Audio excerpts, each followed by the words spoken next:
Don't say anything yet. Just listen. Listen to the sound of oil hitting a hot iron pan. Listen to a broth that has been simmering for hours. Listen to an old man who, without a word, without looking up, does the same thing he has done every single night for 40 years.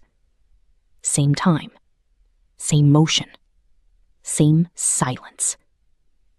And if you look close enough, you won't find exhaustion on his face. No boredom, no hurry. Just stillness. The kind of stillness that only comes when you know exactly why you're alive. This isn't a documentary about food. This is the story of a man who pours his entire soul into a bowl. This is the story of a philosophy hidden inside a plate of noodles. This is Japan. And somewhere in it, it might just be your story too. There's a concept in Japan. Its name is Ichigo Ichie. It means this encounter, this moment, this breath of time will happen exactly once in the entire history of the universe. And then, it's gone. Forever.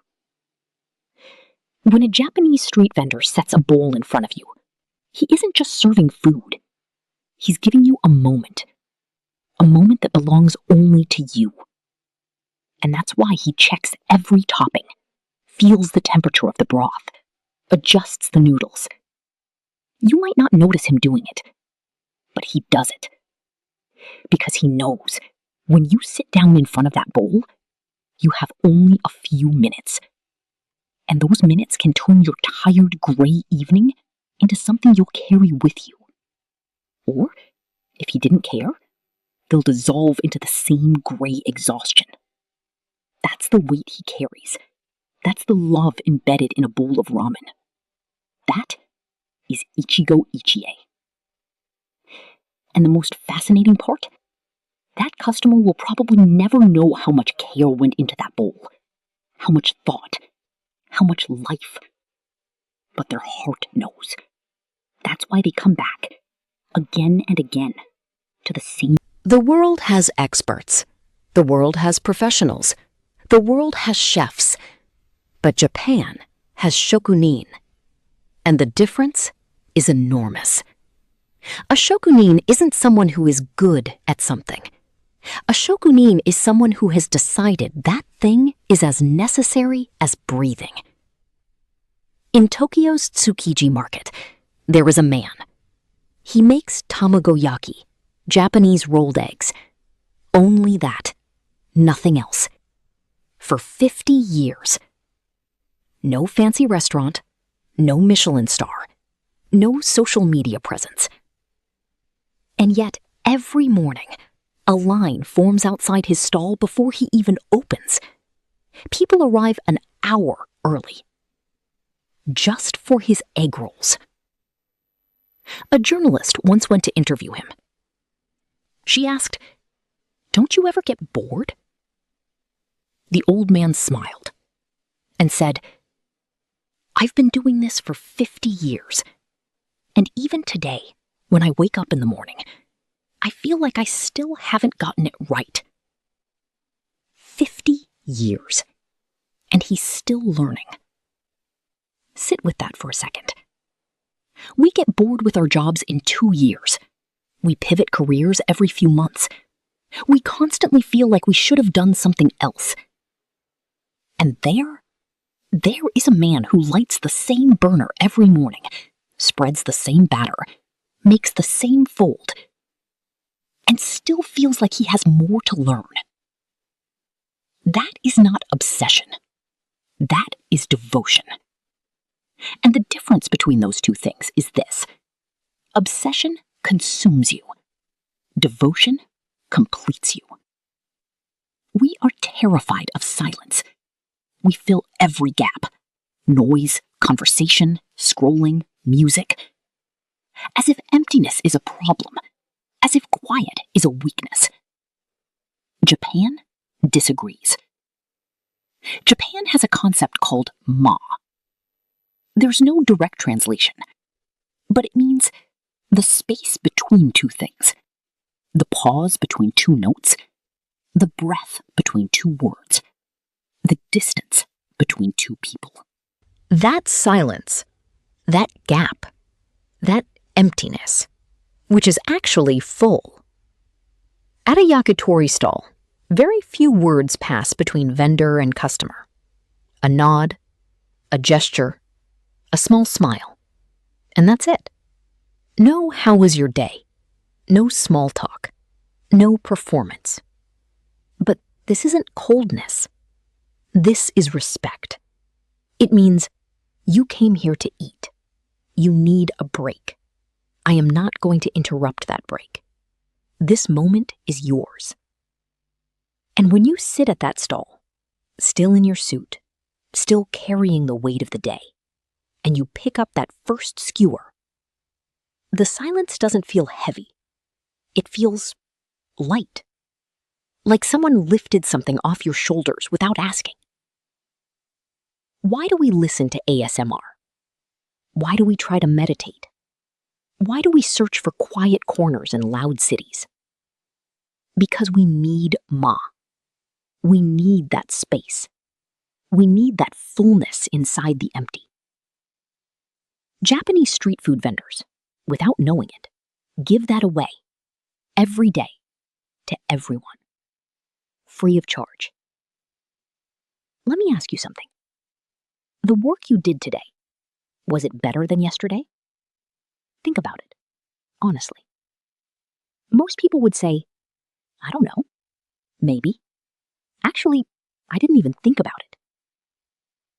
Japan has Kaizen, continuous improvement. Every day, a little better.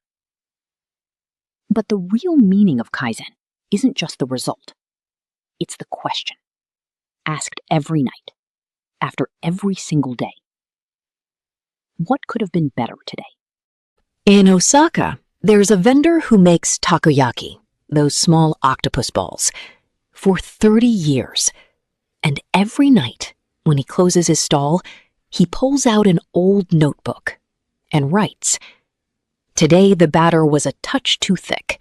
The octopus cooked about 10 seconds too long.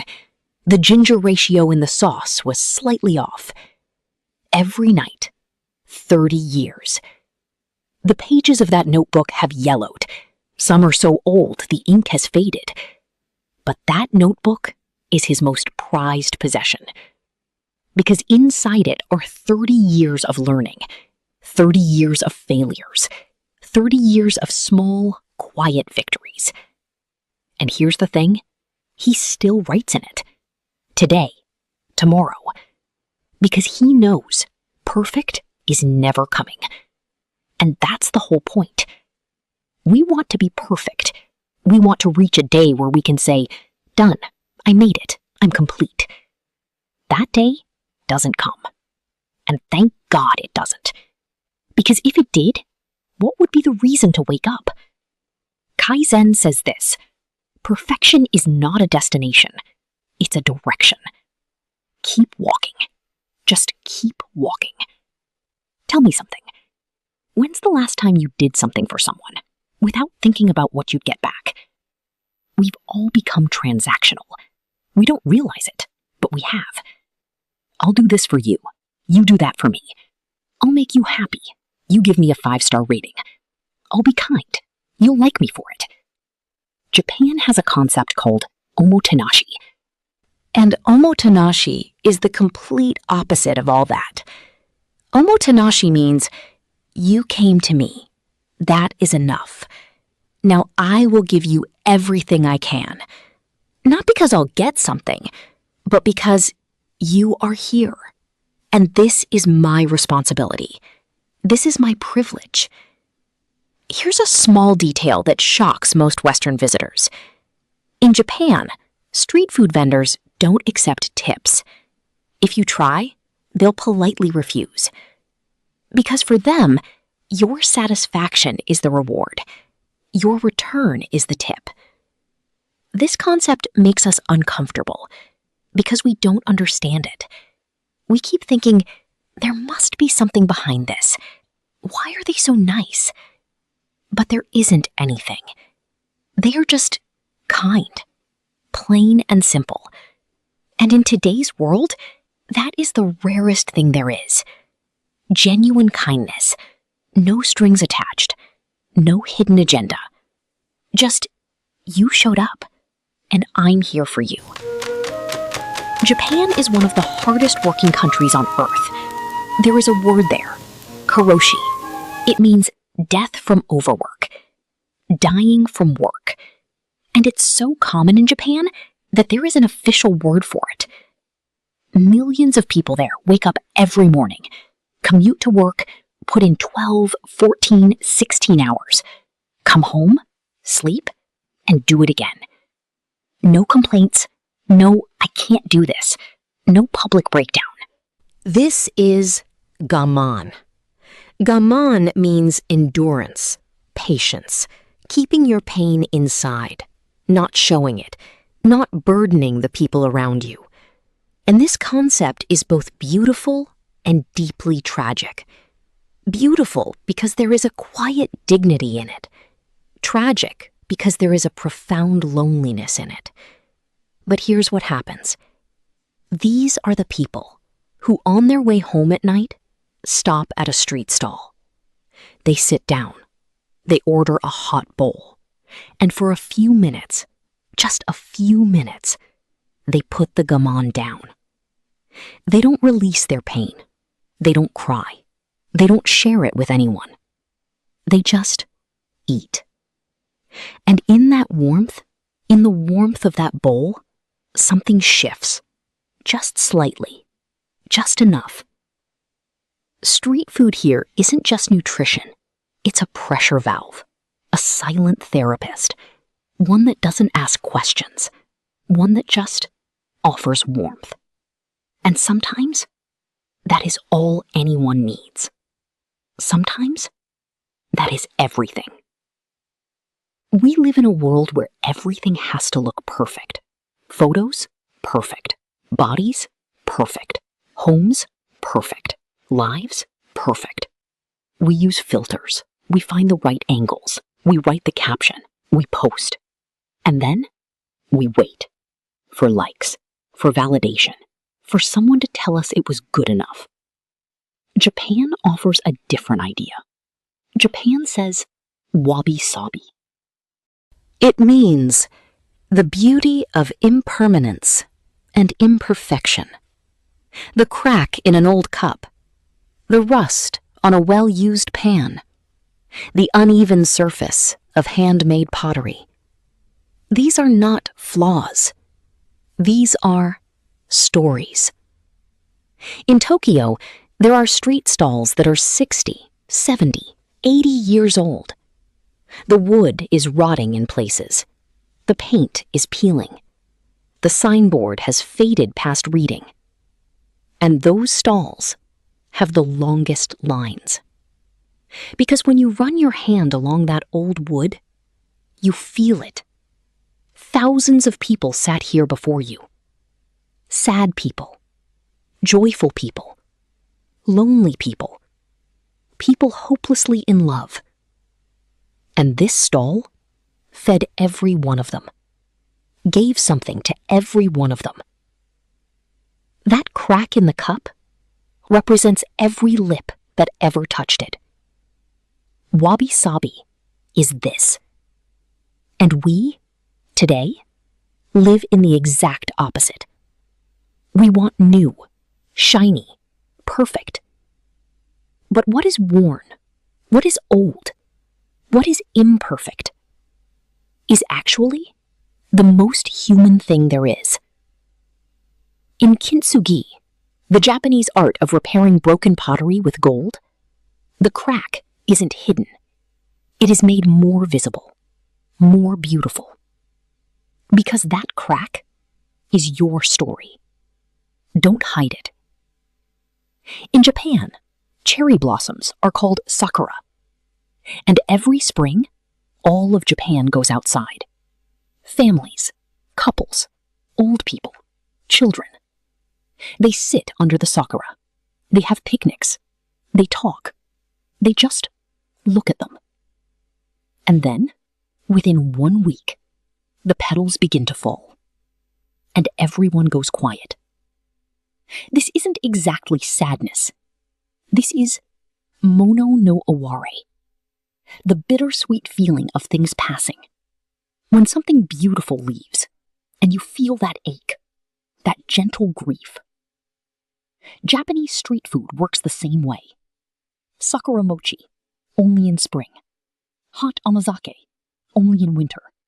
Kakigori shaved ice, only in summer. This isn't scarcity economics. This is philosophy.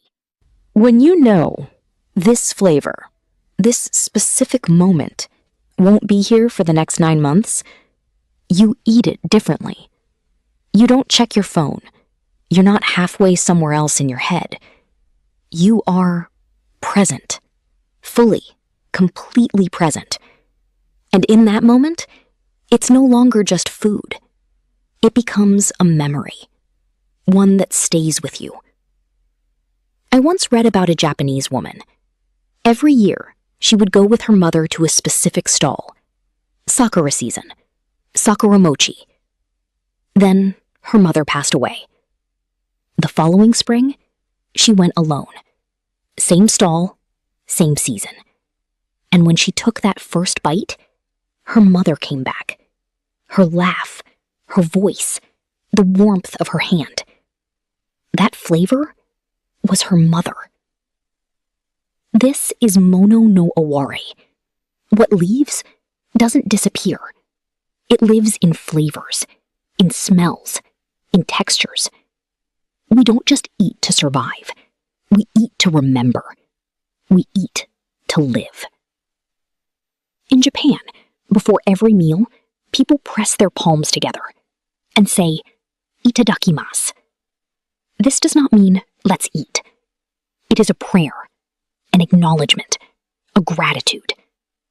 It means I am grateful to the farmer who grew this, to the fisherman who went out to sea, to the vendor who woke at 4 in the morning, to the life that was in this food, to the earth that gave it, to the sun that fed it. One word, and inside it, an entire universe. We don't do this. We sit down, we eat, we scroll, we stand up and leave. We forget that the plate in front of us holds the labor of countless people, the effort of countless lives, the care of countless hands. Japanese street food culture remembers. The vendor who writes in his notebook every night, the shokunin who is still learning after 50 years, the stall whose wood is old, but whose intention is not, the flavor that carries someone's mother inside it.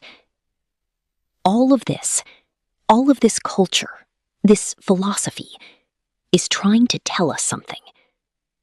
Life is in the small moments. In a hot bowl, in a quiet evening, in the eyes of an old vendor who has found his purpose, in a familiar smell that stops you cold. And we run from those moments because we're looking for bigger ones, grander ones, ones worth putting on a screen. But Japan says, this is it. This is all of it.